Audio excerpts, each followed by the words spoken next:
दोस्तों, आज के कहानी का नाम है सौतेली माँ।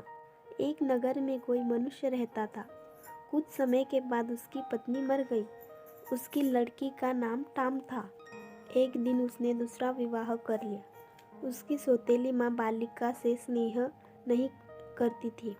पूरे दिन काम करके भूखी बालिका सो जाती थी। सौतेली माँ की भी एक कन्या थी जिसका नाम काम था। कुछ दिनों के बाद उसके पिता की मृत्यु हो गई। अब तो टाम नामक कन्या की दुर्दशा होने लगी। यद्यपि पिता का एक विशाल भवन था, किंतु बालिका एक छोटे से कमरे में रहती। अन्य कक्षों में वह प्रवेश भी नहीं कर सकती थी। घर का सारा काम भी वही करती थी। सारा काम करने से वह कमजोर हो गई थी, परंतु किसी को कुछ भी नहीं कहती थी। एक दिन सौतेली माँ ने उसे लकड़ी लेने वन को भेजा। उसने विचार किया, अच्छा होता यदि इसे कोई भेड़िया खा जाता, लेकिन मारने वाले से बचाने वाला बलवान होता है। सौतेली माँ के दुख का एक कारण यह भी था कि टाम नामक कन्या सुंदर होती जा रही थी। एक दिन सौतेली माँ ने दोनों कन्याओं को कहा, गांव के तालाब से मछलियाँ पकड़ लाओ। जो अधिक मछलियाँ नहीं लाएंगी उसे रात्रि में भोजन नहीं मिलेगा। टाम नामक बालिका ने विचार किया, यह नियम केवल मेरे लिए लागू होगा। उसने प्रातःकाल से शाम तक अपनी टोकरी मछलियों से भर ली। भरी हुई टोकरी देखकर काम नामक बालिका ने कहा, हे बहिन, तेरे मुख पर धूल लगी है। इस सरोवर में स्नान क्यों नहीं कर लेती? जब टाम स्नान करने गई तब उसकी मछलियों से भरी टोकरी लेकर घर की ओर चल पड़ी।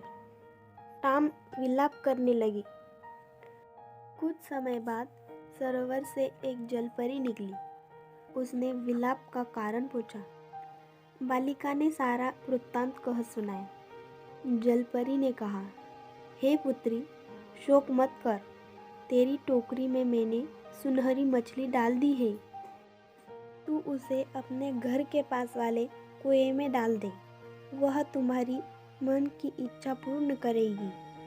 उसने वैसा ही किया। वह मछली प्रतिदिन उसके साथ बातें करती थी। सौतेली माँ को शंका हुई। उसने टाम नामक बालिका को एक दिन बाहर भेज दिया। सौतेली माँ ने उस मछली को कुएं से निकाला और उसे खा गई। शाम को टाम कुएं के पास आई और मछली को पुकारा, परंतु उत्तर न मिला। वह करुण विलाप करने लगी। तब जलपरी ने कहा, शोक मत कर, मछली की हड्डियों को अपने कमरे में गाड़ दे। टाम नामक कन्या ने वैसा ही किया। उस समय उसे एक सुंदर साड़ी मिली। दूसरे दिन उत्सव था।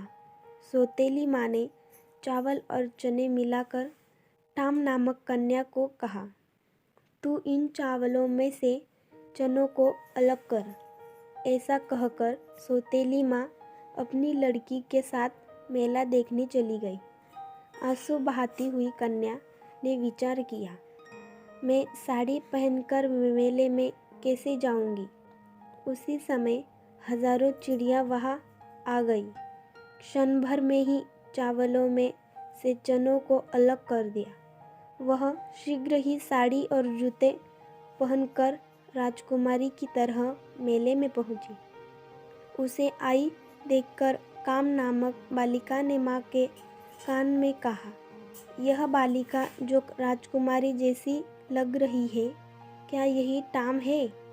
सौतेली माँ ने माँ को देखकर टाम नामक बालिका भय के कारण भागने लगी।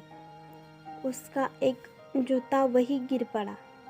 एक राजपुत्र ने उसे जूते को देखकर मोहित हो गया था। उसने सैनिकों को आदेश दिया, कुमारी को राजभवन में लाओ।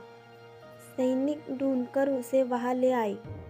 सुंदरी बालिका को देखकर राजपुत्र ने उसे महारानी बना दिया। यह देखकर सौतेली माँ बहुत दुखी हुई। एक दिन पिता के श्राद्ध में टाम अपने पिता के घर आई। ऊपर से प्रसन्न सौतेली माँ ने कहा, पेड़ से नारियल के फल तोड़कर याचकों को बांटो। जब यह वृक्ष पर चढ़ी तो सौतेली माँ ने वृक्ष को काट दिया।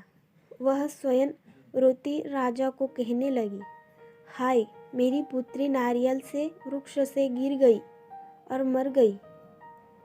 गिरी हुई बालिका को उठाकर एक वृद्ध स्त्री अपने घर ले गई तथा उसका उपचार भी किया।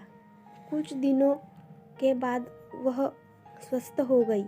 इधर सौतेली माँ अपनी पुत्री को राजमहल ले गई तथा राजा को कहने लगी, मेरी पुत्री को महारानी बनाओ।